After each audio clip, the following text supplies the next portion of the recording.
بسم الله والصلاة والسلام على رسول الله وعلى آله وصحبه أجمعين، أما بعد. قال الله تبارك وتعالى في كلامه المجيد: أعوذ بالله من الشيطان الرجيم، بسم الله الرحمن الرحيم.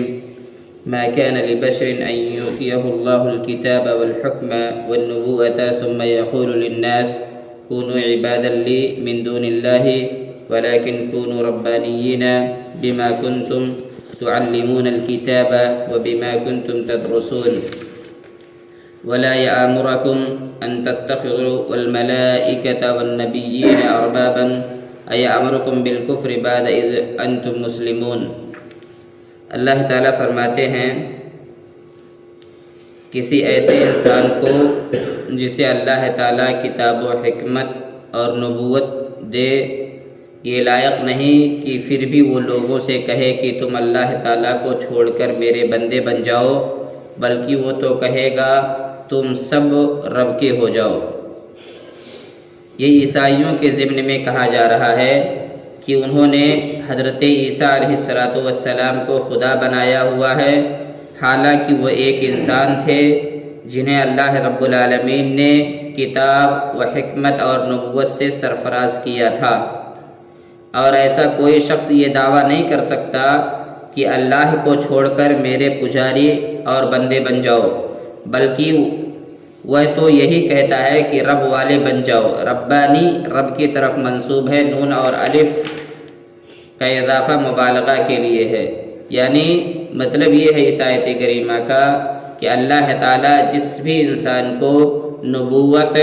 اور حکمت جیسی عظیم نعمت سے نوازتا ہے تو وہ انسان کبھی بھی یہ نہیں کہے گا کہ میری عبادت کرو یا میرے پجاری بن جاؤ، بلکہ وہ یہ کہے گا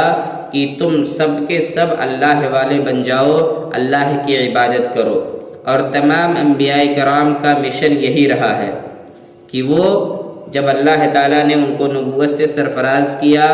تو نبوت سے سرفرازی کے بعد سے ہی وہ اپنی وفات تک صرف اور صرف ایک ہی بات کی دعوت دیتے تھے کہ تم سب کے سب اللہ رب العالمین کی عبادت کرو، غیروں کی عبادت سے دور رہو، کیونکہ غیروں کی عبادت یہ شرک ہے، بلکہ شرک کرنے والے کو اللہ رب العالمین کسی بھی صورت میں معاف نہیں کرے گا. پھر اس کے بعد فرماتے ہیں تمہارے کتاب سکھانے کے باعث اور تمہارے کتاب پڑھنے کے سبب، اور یہ نہیں ہو سکتا کہ وہ تمہیں فرشتوں اور نبیوں کو رب بنا لینے کا حکم کرے. کیا وہ تمہارے مسلمان ہونے کے بعد بھی تمہیں کفر کا حکم دے گا؟ یعنی کتاب اللہ کی تعلیم و تدریس کے نتیجے میں رب کی شناخت اور رب سے خصوصی ربط و تعلق قائم ہونا چاہیے. اسی طرح کتاب اللہ کا علم رکھنے والے کے لیے ضروری ہے کہ وہ لوگوں کو بھی قرآن کی تعلیم دے. اس آیت سے واضح ہے کہ جب اللہ کے پیغمبروں کو یہ حق حاصل نہیں ہے کہ وہ لوگوں کو اپنی عبادت کرنے کا حکم دیں تو کسی اور کو یہ حق کیوں کر حاصل ہو سکتا ہے. اس میں ان علماء و مشائخ کے لیے سخت زجر و توبیخ ہے جو اپنی طرف سے شریعت سازی کرتے ہیں. یعنی جب عبادت کا حق پیغمبروں کو نہیں ہے، عبادت کا حق فرشتوں کو نہیں ہے، جو کہ یہ اللہ رب العالمین کی سب سے بڑی مخلوق اور سب سے پاکیزہ مخلوق ہیں، اس سے بڑی مخلوق نہیں ہے، اور ان کو جب اللہ تعالیٰ نے عبادت کرنے کا حکم نہیں دیا کہ ان انبیاء کی عبادت کی جائے تو کیوں کر دوسرے لوگوں کو اس کی دعوت دی جا سکتی ہے. پھر اللہ تعالیٰ فرماتے ہیں جب اللہ تعالیٰ نے نبیوں سے عہد لیا کہ جو کچھ میں تمہیں کتاب و حکمت دوں، پھر تمہارے پاس وہ رسول آئے جو تمہارے پاس کی چیز کو سچ بتائے تو تمہارے لیے اس پر ایمان لانا اور اس کی مدد کرنا ضروری ہے. یعنی نبیوں اور فرشتوں یا کسی اور کو رب والی صفات کا حامل باور کرانا یہ کفر ہے. تمہارے مسلمان ہو جانے کے بعد ایک نبی یہ کلام بھلا کس طرح کر سکتا ہے؟ کیونکہ نبی کریم صلی اللہ علیہ وسلم کا کام تو ایمان کی دعوت دینا ہے جو اللہ وحدہ لا شریک کی عبادت کا نام ہے. بعض مفسرین نے اس کی شان نزول میں یہ بات بیان کی ہے کہ بعض مسلمانوں نے نبی صلی اللہ علیہ وسلم سے اس بات کی اجازت مانگی کہ وہ آپ کو سجدہ کریں، جس پر یہ آیت نازل ہوئی، اور بعض نے اس کے شان نزول میں یہ کہا کہ یہودیوں اور عیسائیوں نے جمع ہو کر نبی صلی اللہ علیہ وسلم سے کہا کہ کیا آپ یہ چاہتے ہیں کہ ہم آپ کی اس طرح عبادت و پرستش کریں جس طرح عیسائی حضرت عیسیٰ علیہ السلام کی کرتے ہیں؟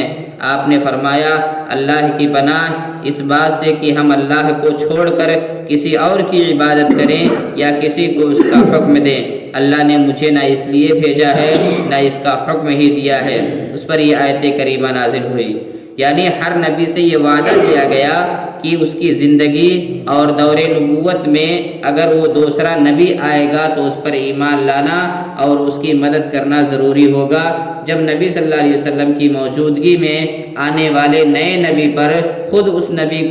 نبی کو ایمان لانا ضروری ہے تو ان کی امتوں کے لیے تو اس نئے نبی پر ایمان لانا بطریق اولا ضروری ہے۔ بعض مفسرین نے کہا رسول مصدق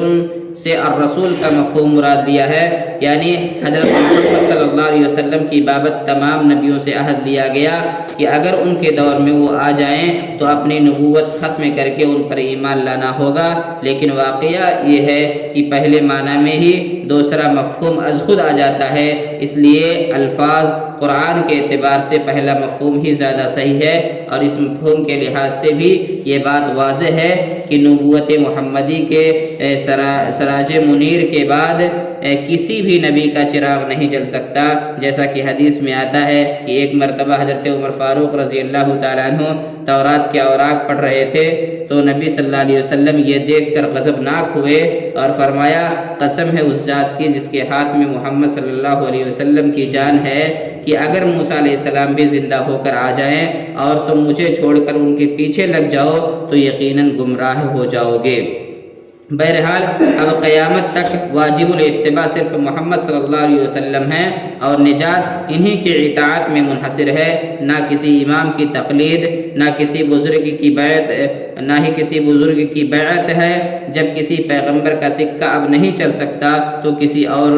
کی ذات جو غیر مشروط ہے اس کا سکہ کس طرح سے چل سکتا ہے؟ اس سے ہمیں معلوم ہوا نبوت کا سلسلہ ختم ہو چکا ہے۔ اب جتنے انبیاء نبی کریم صلی اللہ علیہ وسلم سے پہلے آئے ہوئے ہیں ہمیں ان پر ایمان لانا چاہیے، لیکن ان کی نبوت اب باقی نہیں رہی ہے۔ اب تک صرف اور صرف نبی کریم صلی اللہ علیہ وسلم کی نبوت باقی ہے، اور ہمیں اپنا آخری نبی جناب محمد رسول اللہ صلی اللہ علیہ وسلم کو ماننا چاہیے، ان پر ایمان لانا چاہیے، ان کے بتائے ہوئے حکموں کے مطابق اپنی زندگی گزارنی چاہیے، کیونکہ اگر ہم